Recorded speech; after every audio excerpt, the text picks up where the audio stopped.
મારું નામ અંકિત કુમાર સોંદરવા.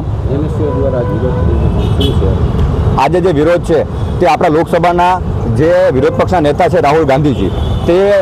2-3 દિવસ પહેલાં જ્યારે બિહાર ગયા, જે વિદ્યાર્થી હતા તેમને મળવા માટે, ત્યારે બિહાર પોલીસ દ્વારા તેમને અટકાવવામાં આવી અને તેમને રોકવામાં આવ્યા. ત્યારબાદ રાહુલ ગાંધીજી પોતે ચાલી અને તે વિદ્યાર્થીઓને મળવા માટે ગયા અને ત્યારબાદ તેના મજા 2-3 દિવસ પાછા હમણાં એમના પર ખોટી એફઆઈઆર કરવામાં આવી છે, જે એફઆઈઆર તદ્દન પાયાવિહોણી છે અને તદ્દન તેમાં કોઈ તથ્ય નથી. આ એફઆઈઆર માત્ર ને માત્ર ભારતીય જનતા પાર્ટીના ઇશારે થઈ હોય એવું અમને ક્યાંક ને ક્યાંક લાગી રહ્યું છે. જ્યારે ભાજપના મંત્રીઓ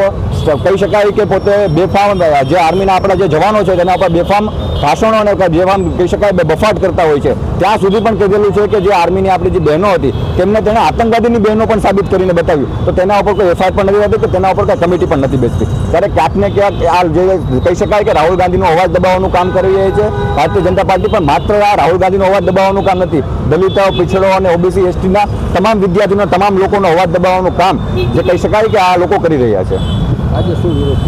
આજનો અમારો જે વિરોધ પ્રદર્શન છે તે કોટેચા ચોક ખાતે રાજકોટ જે કંઈ પણ છે, જ્યાં સુધી સરકાર આ માંગણીને સ્વીકારવામાં નહીં આવે ને એફઆઈઆર પાછી ખેંચવામાં નહીં આવે ત્યાં સુધી અમારું આંદોલન આજે પણ ચાલુ રહેશે. આવનારા ક્ષેત્રમાં બહુ મોટે પાયે જે કહી શકાય કે અમદાવાદ ખાતે પણ થશે અને અહીંયા